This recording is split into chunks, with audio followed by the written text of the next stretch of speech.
meus amigos, minhas amigas, vamos continuar esse nosso super curso aqui de atualidades do mercado financeiro e também, claro, conhecimentos bancários. E agora chegou o dia aí da gente estudar o Bitcoin, né? Bitcoin, mas olha só, preste muita atenção. Para você assistir essa aula, você tem um pré-requisito muito importante que tem que ser cumprido. Primeiro, assistir a aula anterior do blockchain. Porque as aulas se completam, gente. Uma aula completa com a outra, né? Ok, professor, vem comigo, né? Eu gosto do senhor que você é bastante pragmático. Então, primeira coisa, professor, o que é o Bitcoin? Cara, resumindo para vocês, é uma criptomoeda. É uma moeda virtual, é uma moeda digital, tá? Então, se cair na redação de vocês, esse tema, numa prova discursiva, primeira, você tem que colocar essas palavras no texto. É uma moeda digital, é uma criptomoeda, tudo bem? Professor, criptomoeda é a mesma coisa que dinheiro, papel, moeda? Não. Né? Então, antes da gente adentrar nos assuntos, eu tenho que, os assuntos mais técnicos, tem que fazer algum esclarecimento. Né? Professor, qual que é a quais são as diferenças, professor, né? De uma moeda convencional da moeda digital? Né? Então, você tem que entender, né? Moeda convencional. O que é a moeda convencional? Esse cara aqui. Aqui, ó. Isso aqui é uma nota que é de R$50, ela tem algumas características importantes, né? Primeiro que todo mundo gosta dela, né? O pessoal chama de oncinha, né? Vamos lá, primeiras características, né? Vamos lá, vamos usar até um canetão aqui, um canetão preto aqui, né? Moeda convencional, né? Então vamos lá. Então a moeda convencional versus moeda digital. Muita atenção, aqui, gente, é muito importante essa parte da aula, que a gente monta um juízo de valor. Em cima desse juízo de valor, nós vamos desenvolver todos os conteúdos, né? Ó, pode ser transacionada com papel moeda e eletrônica. Ah, professor. Então ela pode ser transacionada, tá certo? O quê? Ó, papel moeda, tá aqui. Dinheiro, espécie, tá? Então eu vou ali no bolichinho, tá? Eu vou comprar aí, eu vou comprar uma quentinha para mim. Tá certo? E 2 Heineken, né? Tá aqui. Vai sobrar um troquinho, né? 2 quentinhas e 2 Heineken. Tá aqui. Eu estou transacionando o quê? De forma manual.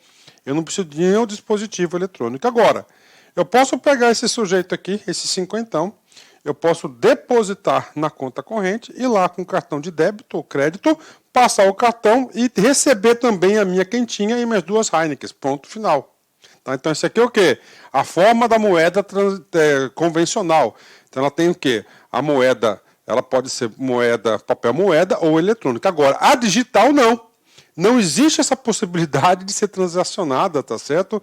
De forma manual. Não existe isso, né? Ela é apenas virtual, né? E é do que? Do próprio sistema da Bitcoin. Ok. Bacana, né? Então, é o seguinte. Vamos lá. Outra característica muito importante.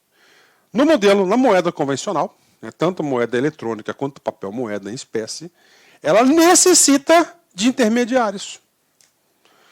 A sua prova pode ter a seguinte pergunta, o seguinte questionamento, o examinador pode fazer com que você pense. O Pix é uma modalidade de moeda virtual? O Pix é uma criptomoeda? Não, está errado. Olha as características da criptomoeda. Ó. Tudo bem, pode ser virtualmente, bacana. Só que na moeda digital, ó, é sem intermediários. Então vamos lá, né? Vamos pegar aqui, né? Vamos fazer um Pix aqui. Olha aqui, façam esse desenho aqui, professor Lack, tá certo? Eu vou fazer um Pix de R$300, né? Ok, eu tenho conta aqui, por exemplo, no Banco do Brasil, tá? Então eu vou pegar, eu vou lá na minha conta do Banco do Brasil, tá? Eu vou fazer esse Pix, tá? Esse Pix aqui é um sistema de pagamento instantâneo que é de responsabilidade e é gerido por quem? Ele é centralizado, controlado pelo Banco Central do Brasil. Estou encaminhando, tá? Esse R$300 aqui, né? Porque eu lá que vão colocar Aninha, minha filha, tá? Aninha, minha filha, né? Ela tem conta, né? No Banco Inter. Tá? Minha filha, mocinha, né? Tá aí, tem conta no Banco Inter, ela recebeu R$300. No Pix, eu tive quase intermediários. Primeiro, Banco do Brasil, tá certo? Segundo, Banco Central do Brasil. Depois eu tive o Banco Inter. Aí. Já na moeda digital, lá que tem uma conta digital, e nós temos aqui a Aninha. Olha só, Aninha, eu vou passar direto. O que acontece? O custo do dinheiro.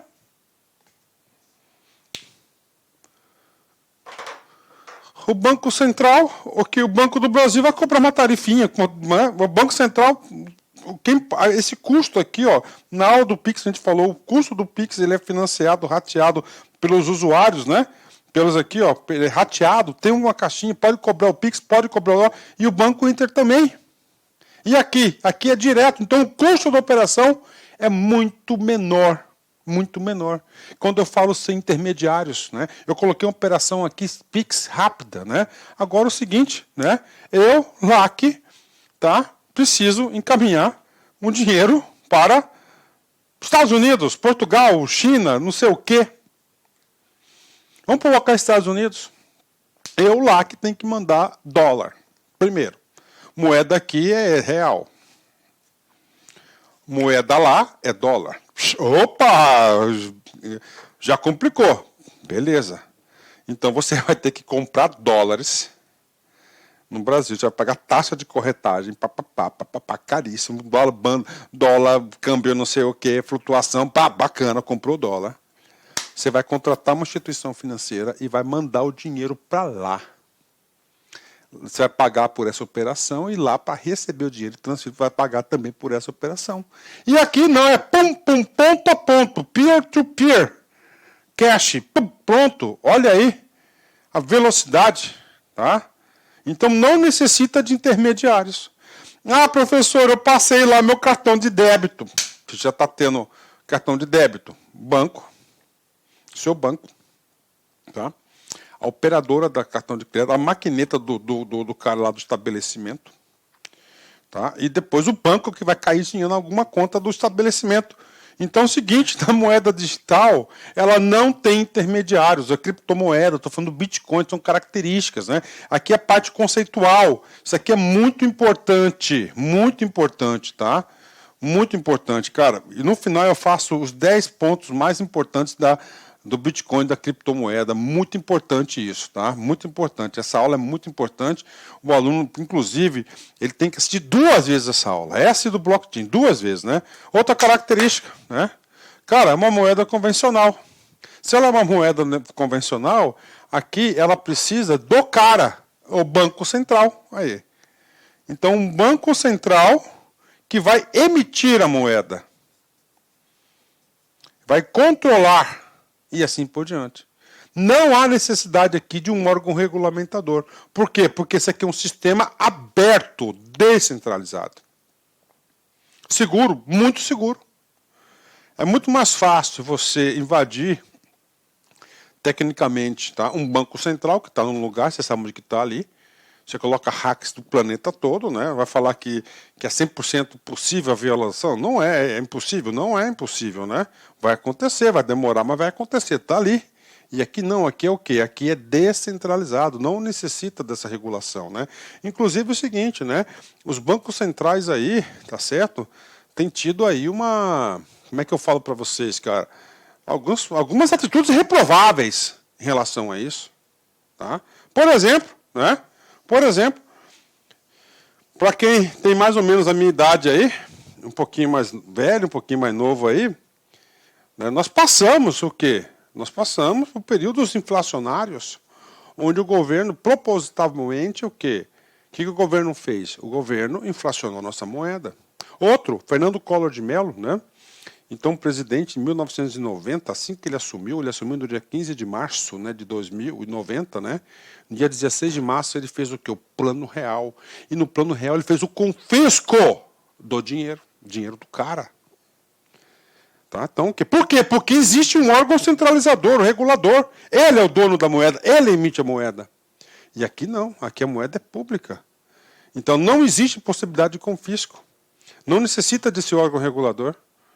Tá? Não existe. Então, aí, até a cotação da moeda, a gente vai explicar mais sobre isso, entendeu? Durante a aula, por que existe essa variação, inflação, essas coisas, né? Então, as principais diferenças da moeda digital para a moeda convencional, que eu chamei, né? É um sistema centralizado e fechado. Não, onde lá no QG, né, no bloquinho de preto lá do Banco Central. E ele é descentralizado, aberto, qualquer um pode ter acesso, ele é democrático, né? Ele não tem intermediários, né? Eu sou entusiasta em falar isso, né? Por exemplo, moeda, ele tem o quê? É emissão ilimitada, tá? Então você não tem uma quantidade de dólar, de real, tá? Você pode fabricar a rodo, né? Por exemplo, né? Uma das maneiras aí, uma das atitudes econômicas do governo, eu não estou criticando a política do governo, acho que realmente era necessário fazer isso, né? Na época da pandemia, que ele fabricou muito dinheiro sem lastro, né? Muito dinheiro sem lastro, tá? Muito dinheiro. Professor, eu quero explicações. Sim. Tá? Então essa primeira parte da aula sempre eu faço o quê?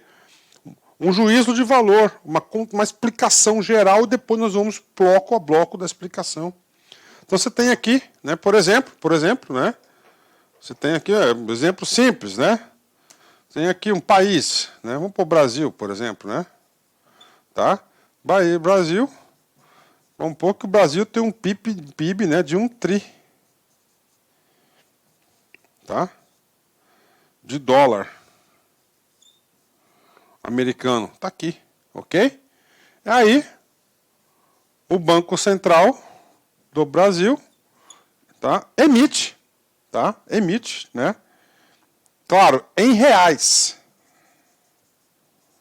tá? Vamos colocar aqui, ó, 1 trilhão de reais, para ficar fácil, moeda com moeda, tá? Ele vai e emite, coloca dinheiro em circulação, 2 trilhões de reais. O que vai acontecer? Né? Inflação.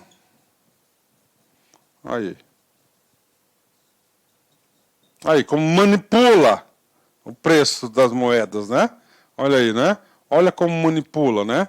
Então nós temos aí, ó, então tem que ter um equilíbrio.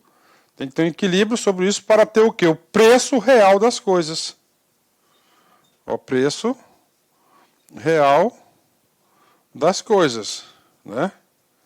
E essa regra aqui, basicamente, aí um pouquinho para a economia, que eu também me sinto confortável para falar isso para você, existe uma lei de Adam Smith que fala lei, né? Ó, chamada lei da oferta, ó, e da demanda. Nós temos muita oferta de dinheiro? Sim, para poucos produtos.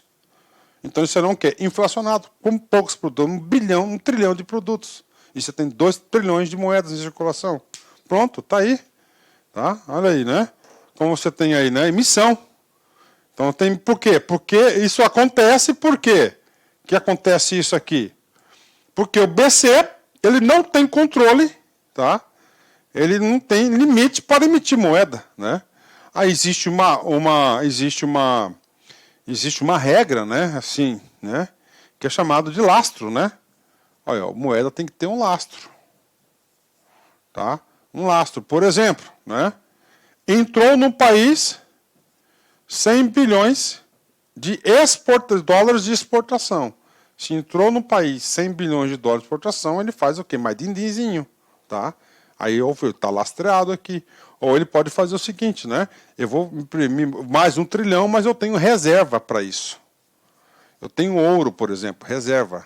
Tenho reserva. Ou seja, para cada real emitido, eu tenho o quê? Um lastro, tenho uma reserva em ouro, em dólar, em algum ativo aí plausível. Porque se você não tiver a moeda em lastro, ela é desvalorizada.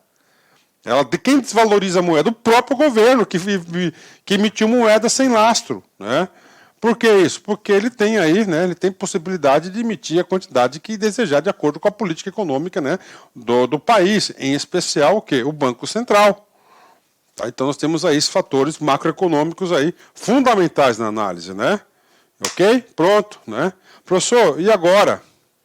Tá? Então, ó, criptomoedas é o assunto. Então, criptomoedas tinha vários desafios, né? Como fazer um sistema 100% digital, seguro, né, onde eu possa reproduzir as características do dinheiro. Só que nós não teremos dinheiro, papel em circulação. Ela será o quê? 100% digital. Meu celular está carregando, você vai ilustrar com o celular. Tá? E está aí. Como que é fazer isso, né? Então aí agora a gente vai explicar esse conceito. Como que ele conseguiu fazer isso, né? E as vantagens. Eu sou entusiasta desse assunto, né? Muito, gosto muito. Ó, papel moeda, esse dinheirinho que eu peguei ali. Primeiro, ele é um ativo portador. Tá aqui. Com isso aqui eu posso comprar o que eu quiser nesse valor correspondente. Pronto. A criptomoeda também passa a ser um ativo portador. Com aquele saldo, você pode transferir para quem você quiser, você pode adquirir bens e produtos, né? Eu acredito o seguinte, né? Eu acredito que brevemente, né, várias empresas, organizações irão receber criptomoedas, né? Irão receber criptomoedas no seu negócio, né? Com certeza. Tá? Irão receber criptomoedas no seu negócio, com certeza, né? Então, ativo portador. Segundo, sem intermediários. Eu fui lá, comprei a quentinha do Azak, dei o dinheiro, recebi, pronto. Não precisou do governo, não precisou de banco, não precisou de nada. Isso no manual, papel moeda, né? Sem intermediários, né? Nós vimos que o papel moeda, ele pode ser o quê? De forma eletrônica, mas aí necessita de quê? De intermediários. Aqui não, tá? Privacidade. Tá? Eu fui lá, comprei a quentinha e a cerveja morreu. O governo não está sabendo, o concorrente não está sabendo, ninguém. Só se eu quiser falar. Tá aí, privacidade. A privacidade é outra informação. Ah, os bloquinhos, cara, mas aquilo ali você não enxerga o valor deles. Tá? É tudo criptografado, não é assim, aberto. Então você tem segurança disso, né? Aí, como eu falei para vocês, do Pix, né? O Pix, você pode ter certeza, cara, que um dos motivos do governo ter feito isso é para controlar a sua vida, meu. Tá? Como eu te falei, ó. Você está lá, declarou que você recebe 60 mil reais por ano. O BC vai lá, toca seu CPF no computador dele, lá no seu supercomputador da Receita. Lá consta que você recebeu 200 mil reais de Pix. Tem aquela musiquinha do TikTok, né? E toma, né? Que fala assim na musiquinha, né? Como é que é? Eu pensei que era para ser só uma ficada, né? Tá aí. Pronto, tomou, né? Mesma coisa, né? E esse assunto de privacidade a gente vai falar no final da aula mais ainda. Principalmente o quê? Fazer uma vinculação com criptomoedas nacionais, né? Por exemplo, o Banco Central dos Estados Unidos está criando essa criptomoeda. Aqui do Brasil, né, já tem grupo de estudo para criar a criptomoeda brasileira, né? Pagamentos irreversíveis. Foi a cerveja, foi o dinheiro, acabou, não tem volta, né? E lá no sistema de bloquinho também. Criou o hash, acabou. Não tem mais como voltar atrás, né? Ok. Vamos lá. Pergunta de prova. Pix é uma criptomoeda? Ele usa o Bitcoin? O blockchain? Não é uma criptomoeda e não usa o blockchain. Tá? É um meio de pagamento, e meio de pagamento instantâneo, nós temos aula sobre isso aqui na LAC, que vai funcionar a partir de um sistema integrado com o Banco Central, cheio de intermediários. Né? Isso é o Pix, né? Ok? Considerações iniciais, para a gente explicar. Né? Bitcoin é uma moeda virtual e pode ser usado para a compra de serviços, produtos e quaisquer outros itens, estabelecimentos que aceitam ser pagos com ele. Está aí, né? Olha aí, né? Então, Bitcoin é uma moeda virtual. Professor, qual que é a novidade que eu tenho que passar para vocês?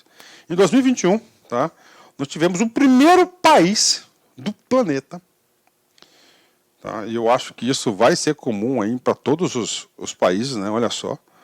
Tá, o primeiro país do planeta a oficializar o Bitcoin como a moeda oficial, como moeda oficial. Esse país chama-se quem? Chama-se El Salvador. Lá, El Salvador, a moeda oficial até então era o dólar, agora é o dólar e o Bitcoin.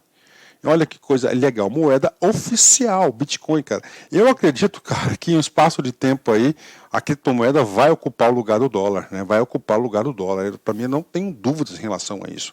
Dá muito mais segurança às transações, né? De ponta a ponta, cara, olha, é coisa fantástica, né? Então, sim, daqui, cara, muitas empresas aí vão passar a aceitar Bitcoin, cara, pode ter certeza disso, né? Muitas pessoas, né? Vai chegar um dia, né, que a pessoa, né, vai receber o salário, vai lá e já vai comprar Bitcoin. E vai só usar o Bitcoin. Cara, qual que é a garantia que ele tem? O valor real da moeda. É uma moeda fortíssima, fortíssima, né?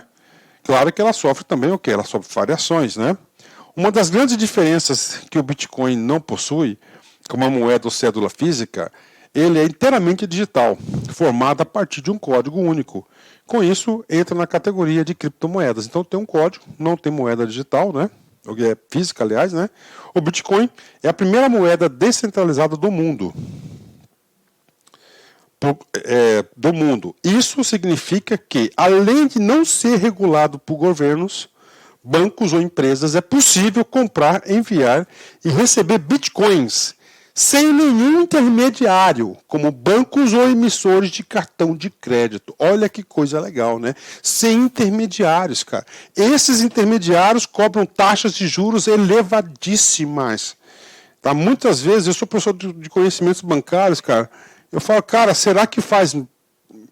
Tudo tem um lado bom e um lado ruim, né, das coisas. Será que o lado bom é maior que o lado ruim? Cara, eles endividam as pessoas, cara. Eles sacrificam, o cara pega 1.000, paga 2, 3, 4 mil reais. É cobrança, burocracia, cara. Ó, tá mudando o mundo. Tá mudando, né? Além disso, é uma moeda limitada. Outra informação importante do Bitcoin, isso pode cair na prova, tá? Diferentemente do real, dólar ou euro, né? Moedas que podem ser emitidas conforme os países sentirem necessidade. O Bitcoin e o seu código foram criados de forma que somente 21 milhões de moedas possam ser emitidas, né? Este é o limite. Até 2019, estima-se que 18 milhões de bitcoins já haviam sido emitidos, né? Então nós temos aí apenas 3 milhões de bitcoins aí a serem emitidos, né? Então ele tem uma limitação de 21 milhões, né? Professor, o que significa isso? Cara, significa dizer o seguinte, né? Lei da demanda e da oferta. A oferta do Bitcoin, ela é limitada. E a demanda sempre vai ser crescente. Você viu aí, eu já falei, El Salvador, o país já passou a adotar o Bitcoin como moeda oficial. Esse é o primeiro país, cara. Se o governante for esperto, né, o que ele vai fazer, cara? A tendência é essa, é regulamentar, é oficializar o Bitcoin como moeda oficial. Cara, isso aí, pronto, o que acontece? Mais pessoas vão querer Bitcoin. E como que a limitação é limitada, o que vai acontecer? Vai ter uma supervalorização do Bitcoin. Então, a tendência, né, ele passa altos e baixos aí, a gente vai falar um pouco sobre isso, inclusive nessa aula, tá? Mas a tendência é o quê? Ele sempre ser uma moeda forte e estável, porque tem um controle de emissão. Lembra que eu falei que o país tem 1 trilhão de PIB? Tá? Ele emitiu 2 trilhões, desvalorizou a moeda. Tá? Ah, professor, mas e aí, como é que eu vou usar frações do Bitcoin, né? Então você pode pegar o Bitcoin aqui, né, fazer uma matemática rápida aqui para vocês, né? Ele pode ser fracionado em várias partes, né? Então você tem aqui, ó, 1 Bitcoin, né? Tá certo? Ó, 1 Bitcoin, certo? Esse 1 Bitcoin, ele pode ser dividido, ó, certo? Até 8 casas, ó, ó. Ó a fração dele, ó. Ó. Até 8 casas, né? Aí. Aqui é o quê? Aqui é 10 centavos. É 10%, né, de um Bitcoin, ó. Esse aqui já é o quê? É 1%, né? Esse aqui já é 0,01% do Bitcoin, né? Então você vai ter 0,000 não sei o quê, né? Da fração do Bitcoin. Então esse sistema de fracionamento, tá? De fracionamento, né? Que mostra o poder da moeda, que possibilita aí você ter, cara, ser realmente um meio de troca. Realmente ser um meio de troca. Tá? Olá, meus amigos! Inicialmente eu peço licença para vocês, pois interrompi seus estudos, mas essa videoaula, essa playlist faz parte de uma campanha promocional da Lá Concursos. Nós disponibilizamos 150 aulas super atualizadas focadas no concurso do Banco do Brasil. Claro que não são aulas completas, é apenas um percentual aí de 30% dessa aula, tá? Para o aluno conhecer a metodologia, conhecer o nosso produto. Inclusive, muitas pessoas assistem essas videoaulas que têm resultados fantásticos. Imagina se o cara tivesse matriculado, feito investimento, por exemplo, aqui de 10 parcelinhas aqui, ó, de R$25, você vai ter esse curso completaço, atualizado, ponto a ponto do edital, super competitivo, com professores maravilhosos. Pode ter certeza, o melhor custo-benefício do mercado está aqui na LAC Concursos. Então, galera, tá? Se você deseja aí se matricular, temos aqui nossos canais aí de comunicação, você pode estar clicando, conversando com o nosso atendimento. Beleza, meus amigos? Então vem estudar conosco, que eu tenho certeza que você não vai se arrepender. Forte abraço, fique com Deus. Tchau, tchau.